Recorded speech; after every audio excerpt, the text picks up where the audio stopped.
आज साल का पहला चंद्र ग्रहण लग रहा है। ये ग्रहण फाल्गुन पूर्णिमा के तिथि यानी कि होलिका दहन के दिन लगने जा रहा है। ज्योतिष शास्त्र में ग्रहण को अशुभ घटना माना जाता है। साल का पहला चंद्र ग्रहण हमारे देश भारत में भी दिखाई देगा, अर्थात इसका प्रभाव हमारे देश में भी होने वाला है। चंद्र ग्रहण का सूतक काल भी मान्य होगा। हम आपको बता दें, चंद्र ग्रहण का सूतक काल 9 घंटे पहले और सूर्य ग्रहण का सूतक काल जो है 12 घंटे पहले लग जाता है। तो आइए जानते हैं चंद्र ग्रहण से जुड़ी हुई कुछ महत्वपूर्ण बातें। हिंदू पंचांग के अनुसार 3 मार्च 2026 को फाल्गुन पूर्णिमा पर यह चंद्र ग्रहण लग रहा है। भारतीय समय के अनुसार दोपहर में 3:20 से चंद्र ग्रहण प्रारंभ हो जाएगा। शाम को 6:47 पर चंद्र ग्रहण समाप्त हो जाएगा। कुल मिलाकर के चंद्र ग्रहण की जो अवधि है 3 घंटे 27 मिनट की रहने वाली है और इस चंद्र ग्रहण का खग्रास प्रारंभ होगा शाम को 4:34 से। ग्रहण का मध्यकाल का समय रहेगा 5:33 से। इस तरीके से चंद्र ग्रहण शाम को 5:47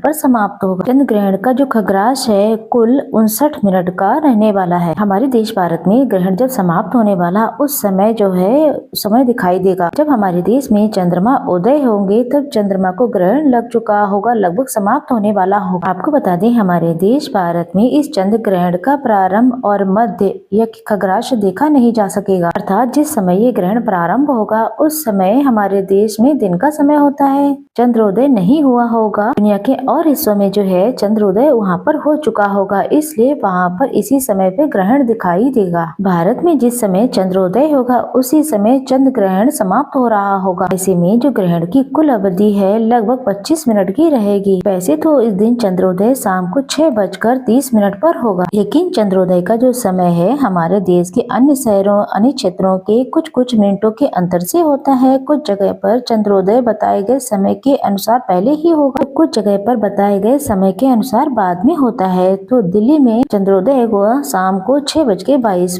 पर, जिसके बाद ग्रहण भारत के अन्य शहरों में दिखाई देगा। इसलिए इस ग्रहण की कुल अवधि 25 मिनट की ही रहेगी। हम आपको बता दें, ग्रहण दिखने की जो अवधि है पूरे देश में हमारे क्षेत्र में अलग अलग क्षेत्रों में अलग अलग दिखाई देगा। ऐसे में चंद्रोदय के आधार पे ही चंद्र ग्रहण की अवधि को आप जान सकते हैं। तो कुछ जगह पर 25 मिनट, कुछ जगह पर 15 या 17 मिनट ही खुद अवधि आपको रहने वाली ग्रहण की। आप अपने क्षेत्र के अनुसार चंद्रोदय का समय अवश्य पता करें। चंद्र ग्रहण का सूतक जो कि 9 घंटे पहले लग जाएगा, वह ऐसे में भारतीय समय के अनुसार 3 मार्च मंगलवार को सुबह 6:20 से शुरू हो जाएगा, जो कि शाम को 6:47 पर चंद्र ग्रहण की समाप्ति पर ही समाप्त भी होगा। सूतक काल के दौरान कोई भी पूजा पाठ या फिर शुभ कार्य नहीं किए जाते हैं। यहाँ तक कि भगवान की प्रतिमा को स्पर्श तक नहीं किया जाता है। और सूतक काल और ग्रहण की अवधि में कुल आप मानसिक तौर पर पूजा पाठ कर सकते हैं। इस समय पर आप दान पुण्य कर सकते हैं। गर्भवती महिलाएं और जो इस समय में बीमार लोग हैं उन्हें अपना ध्यान रखना चाहिए। ग्रहण के नकारात्मक असर से बचने के लिए सामान्य व्यक्ति या फिर गर्भवती महिलाएं में क्या क्या कर सकती हैं, ये भी हम आपको बताएंगे। उससे पहले ये भी जान लेते हैं कि हमारे देश के किन किन हिस्सों में ग्रहण दिखाई देने वाला है। तो भारत के केवल पूर्वी राज्यों जैसे कि बंगाल के उत्तर पूर्वी क्षेत्रों, नागालैंड, मिजोरम, असम, मणिपुर और अरुणाचल प्रदेश आदि क्षेत्रों में इस ग्रहण को देखा जाएगा। इस ग्रहण की खग्रास समाप्ति, ग्रहण समाप्ति इन हिस्सों में देखी जा सकती है, कि बाकी शेष भारत में चंद्रोदय होगा तब तक खग्रास समाप्त हो चुका होगा, केवल ग्रहण समाप्ति ही दिखाई देगी। जिन क्षेत्रों में हमारे देश में ग्रहण नहीं दिखाई देगा, क्या वहाँ पर भी सूतक संबंधी नियमों का पालन या फिर ग्रहण संबंधी नियमों का पालन करना चाहिए? देखिए, अगर देश के किसी भी हिस्से में ग्रहण दिखाई देता है तो उसका सूतक काल पूरे देश में माना जाता है। बाकी आपके ऊपर निर्भर करते हैं कि आप ग्रहण में और सूतक संबंधी नियमों का पालन करना चाहते हैं या नहीं करना चाहते। ग्रहण के दौरान किया गया दान पुण्य अन्य सभी दानों से कई गुना फल देने वाला होता है। तो इस समय में, सूतक काल के समय में, आप ग्रहण की समाप्ति तक आप सफेद चीजों का, वस्त्रों का, अन्न का या फिर कुछ ऐसी वस्तुएं जो कि पूजा पाठ के काम में आने वाली हैं, किसी योग्य